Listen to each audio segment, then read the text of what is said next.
මට නිකමට වගේ හිතුණා. ඔය දෙන්නව මෙතනදී හම්බ වෙයි කියලා. ඒ කොහොමද? මේක අර අපි හොයන මංකොල්ලකාරයෝ යන්නේ නැ පාරක්නේ. ඒ වගේ මරවල කරදරයක් වෙච්ච වෙලාවට ඒගොල්ලෝ එතනින් තමයි පැනගන්න ඉන්නව ඇත්තේ. අහා එහෙනම් ඒක තමයි අපේ බින්දුව එයාලගේ උගලට අහුවෙන්නේ. ඔව්.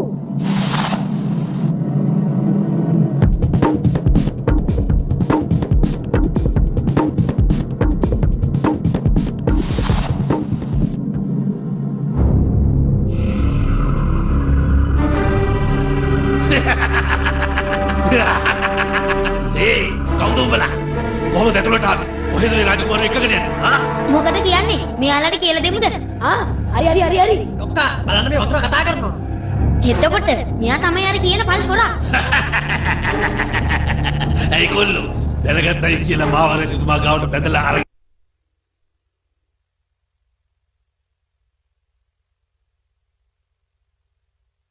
මෙයා රාජකුමාරියව තරම් බැනලා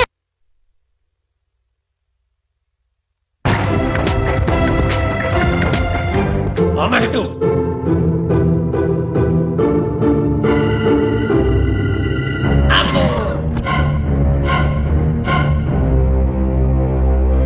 අපි කොහොමද දැන් මෙයාව රජතුමා ළඟට අරගෙන යන්නේ? ඇයි ඉතින් මෙයාගේ අර අශ්වය ඉන්නේ? මෙයාව අරගෙන ගිහින් කළුවර කාමරයට දාලා හිර කරන්න.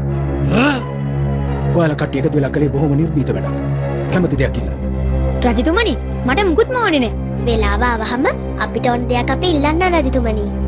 හොඳයි එහෙනම්. මහ ඇමති මෙයාලව රාජකීය පෙරහැරකින් ගමට ගෙනියන්න ලෑස්ති කරන්න.